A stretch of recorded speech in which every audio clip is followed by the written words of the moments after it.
Mic check, mic check, mic check.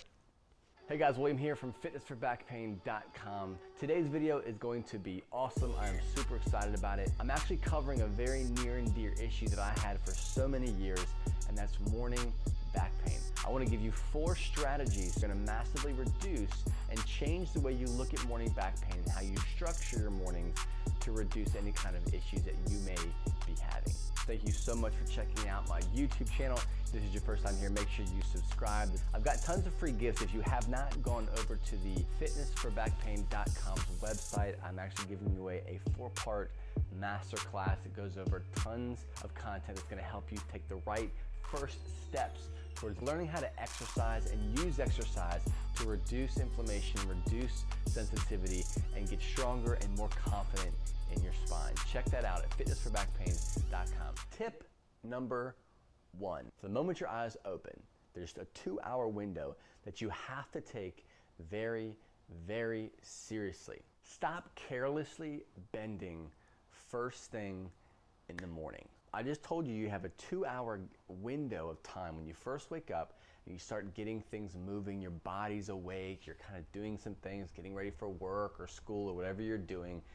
And that window of opportunity, that 2-hour window of opportunity is critical for people who have low back pain. And one of the biggest mistakes that people make is they do so much careless bending, unnecessary bending during those first 2 hours. I know what you're thinking. You're like, 2 hours? Dude, I'm using the bathroom, putting my pants on, tying my shoes, probably even getting into my truck or my car and driving to work for the first 2 hours. What the heck am I gonna do? Wake up earlier. That's one solution, is wake up earlier. Because the key is, what happens when you sleep, your discs fill with fluid. So you're actually taller first thing in the morning because there's fluid. You've been laying down and your body's been pumping fluid all over your body, and in your discs, they have more fluid in them. So there's more space between your vertebrae. So if you have sensitivity, if you've got facet joint inflammation, if you've got sciatica, if you've got all these different issues, first thing in the morning is probably usually more sensitive. Think about how you set up your morning. Take your pants, your clothes, your shoes, your socks, your cooking, your pots, your pans. If you have a habit of rolling right out of bed, jumping in your car and heading off to work or to school, wherever you're going, you've got to break that. Point number 2, stop doing stupid morning stretches. No lower back twist, no side to sides, no toe touches, no extensions, nothing, none of that. Stop all that nonsense within the first 2 hours of waking up. If you work out first thing in the morning, I highly suggest you wait 2 hours or you stop working out in the morning, period. There's really no other way of working it. Believe me, I know working out in the morning is probably the most convenient thing to do because the rest of your day is set up amazingly and you don't have to worry about working out. But I'm telling you, if you have a sensitive back, you got to stay away from that. And the number 1 thing is stretching. It goes back to the state of what your discs are in those first couple of hours. You haven't been weight bearing yet. The fluid has not pumped out of it. Your body's not awake yet. So doing stretches, trying to relieve a sensation that is merely a sensation, not a fact. There's a difference between the sensation of being tight and stiff and the actual muscle belly being shortened and tight.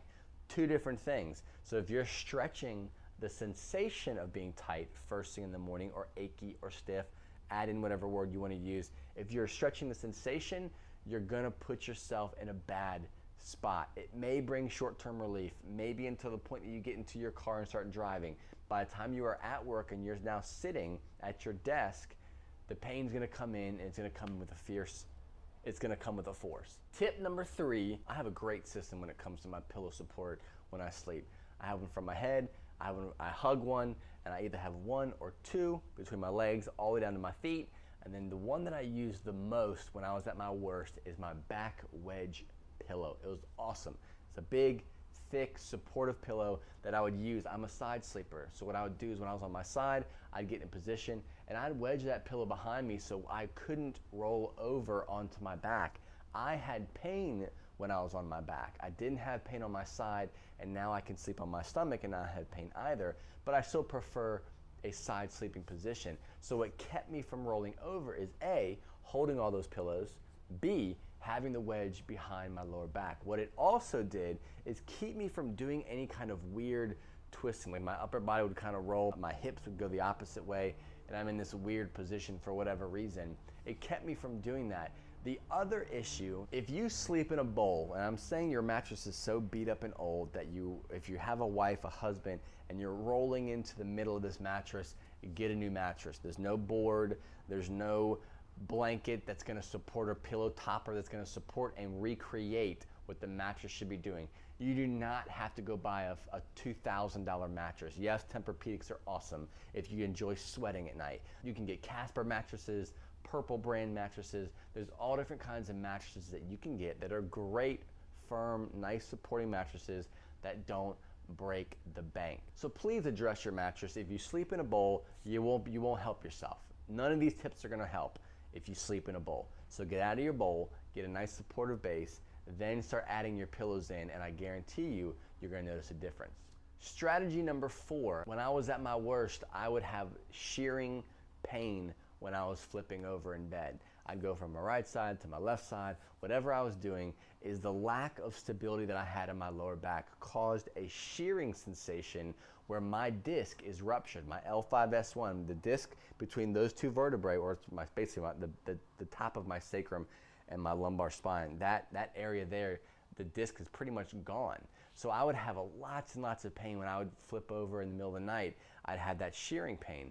So what I started doing is I started doing strategic, targeted core training where I learned not just coordination, but I learned the actual trunk bracing tips that I often use today in my day and all with my clients. A lot of these tips you can find in my course, Core Essentials. You can check that out. I'll drop a link here below. It takes you from a fundamental layer to an advanced level when it comes to your core coordination, movement, and learning how to brace the trunk properly and not just rely on flexing your abs all the time throughout the day, but using your trunk the way it should be used, whether you're sleeping or whether you're awake. There is a big fact that you have to know, and that's building that stability, and that course will do that for you. If you don't have that course, the basic idea that you want to do is start doing more neutral spine core work. You need to build more stability. If you experience a lot of that shearing or biting pain when you're rolling over in bed, it's pretty much due to instability. So what you want to focus on is do more core work, neutral spine core work. There's lots of exercises you can do. You can check some videos out here that I have on the YouTube channel. Like everyone else, you can go to YouTube or Google. If you want to have specific targeted core training, you can also check out my Fitness for Back Pain private membership. We go over a lot of these topics, specifically this one in detail within the membership portal. If you're interested in that, I'll also drop a link here below. You can go to that and check that out if you want. So here's your homework with this 4th tip. If you work out 3 days a week or 4 days a week or twice a week, however many days you work out, add 2 fundamental core exercises before and after each workout. So you're doing core 3 to 4 times a week. Start there. Start building that stability. It took me about 3 to 4 months to really allow my trunk to do what it should be doing, to have a good supportive structure when I was moving, especially when I was in bed at night flipping over. It worked. The core training that I was doing developed a good, healthy, stable structure around that sensitive area. So now I can roll over. I'm not as sensitive at night when I'm sleeping.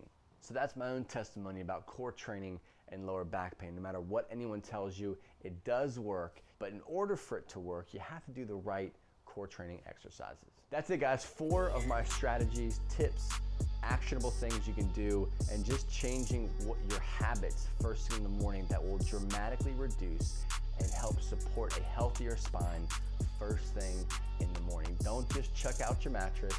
Don't just start taking more medication.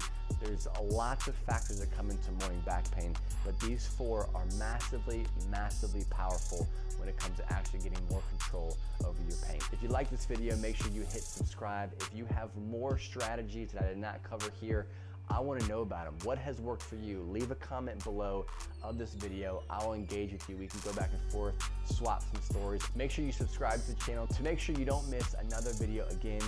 Thanks so much for watching, guys. William from fitnessforbackpain.com.